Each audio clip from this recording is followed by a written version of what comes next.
నేనే గెలుస్తాను కానీ బీజేపీ గెలుస్తుందన్న ప్రచారం వెనకాలన ఏదైతే స్టాక్ మార్కెట్లను ప్రభావితం చేసే కుట్ర ఉంది అంటోంది మమతా బెనర్జీ.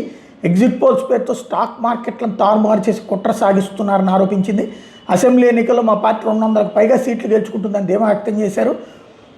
శనివారం పార్టీ నేతలు కార్యకర్తల కౌంటింగ్ ఏజెంట్తో వర్చువల్గా సమావేశమై ఈ స్టేట్మెంట్ ఇచ్చారు. 2021-24 కూడా ఇట్లాంటి కుతంత్రమే సాగించారని దుయ్యబట్టారు. ఇప్పుడు కూడా అదే ప్రయత్నం చేస్తున్నారని ఆక్షేపించారు. బెంగాల్లో భారీగా కేంద్ర బలగాలను మోహరించడాన్ని, బలగాల దుందుడుకు వైఖరిని తప్పుపట్టారు. ఇది తమ పార్టీ కార్యకర్తల మీద జరుగుతున్న క్రూరత్వం అన్నారు. ఓటర్లను ముఖ్యంగా మహిళలను భయపెట్టడానికి బీజేపీ కేంద్ర బలగాలను వాడుకుంటోందంటూ విమర్శించుకొచ్చారు. ఇంతకుముందు ఈవిడ భయపెట్టింది గురించి మర్చిపోయింది, అందరూ భయపెడుతున్నారంటుంది. అంతవరకు ఒక ఎత్తు అయితే ఇప్పుడు అసలు విషయం ఏంటయ్యా అంటే కీలకమైనటువంటి అంశం వచ్చేటప్పటికి గెలవడం తనదే సాధ్యమని నమ్ముతోంది ఇప్పటికి కూడా.